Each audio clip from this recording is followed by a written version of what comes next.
श्री कृष्ण कहते हैं, मन शरीर का हिस्सा है, उसका आत्मा से कोई संबंध नहीं। आत्मा यदि रथ में बैठा हुआ रथ का स्वामी है, तो मन शरीर रूपी रथ का सारथी है।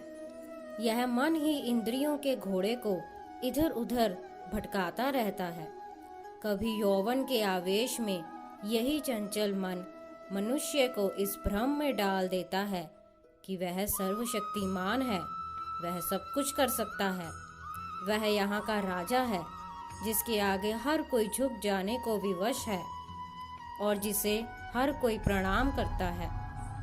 जिस प्रकार दीपक की बाती को दीपक के नीचे छिपा अंधेरा दिखाई नहीं देता, उसी प्रकार जवानी को उसके पीछे छुपा बुढ़ापा और कमजोरी दिखाई नहीं देती।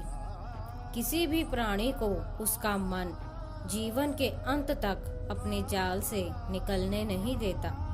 रस्सी में बांधकर उससे तरह तरह के नाच करवाता रहता है।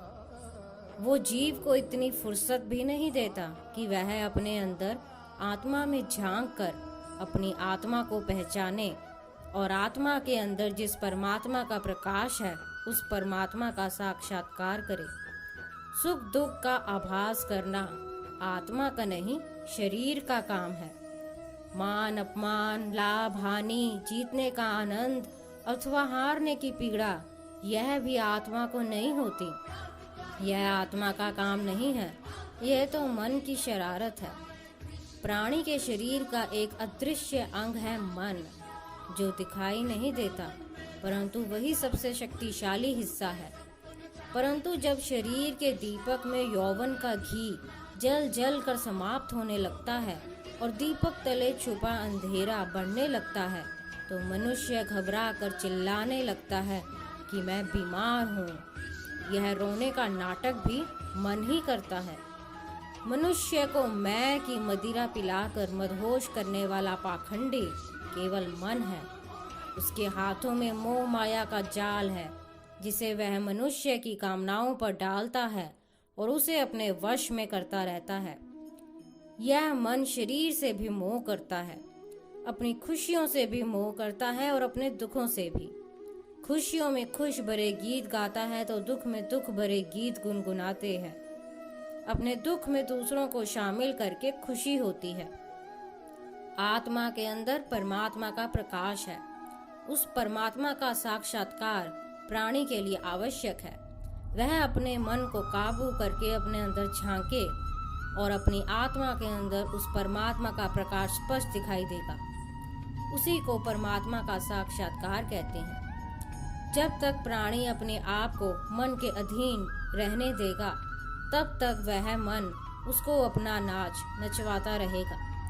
मनुष्य का शरीर एक रथ की भांति है। उस रथ के जो घोड़े हैं, उसे मनुष्य की इंद्रियां समझो, जैसे आंख, नाक, कान, जीभ आदि। इन इंद्रियों को घोड़े को जो सारथी चलता है, वह सारथी है मन, और उस रथ में बैठा हुआ जो उस रथ का स्वामी है, वो है आत्मा। मनुष्य की इंद्रियां दूसरी चीजों की ओर आकर्षित होती रहती हैं और उसका मन उसकी इंद्रियों को दूसरी चीजों की ओर ही भगाता रहता है। यह तब तक हो सकता है जब तक जीव आत्मा अपने मन को अपने काबू में ना कर ले। जब तक मन काबू में नहीं आएगा, वह इंद्रियों को उन विषयों की ओर ही दौड़ाता रहेगा। विषय उन्हें बुलाते हैं, इंद्रियां उनकी तरफ भागती हैं और मन जीवात्मा की परवाह किए बगैर रथ को उसी ओर ले जाता है।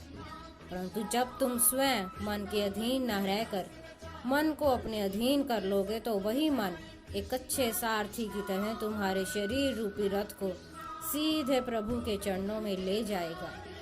यदि मन तुम्हारा स्वामी है और तुम उसके अधीन हो, तो वह तुम्हें माया के बंधनों में जकड़ता रहेगा, और जब तुम मन पर काबू पा लोगे और उसके स्वामी हो जाओगे, तो वही मन तुम्हें मोक्ष के द्वार तक ले जाएगा।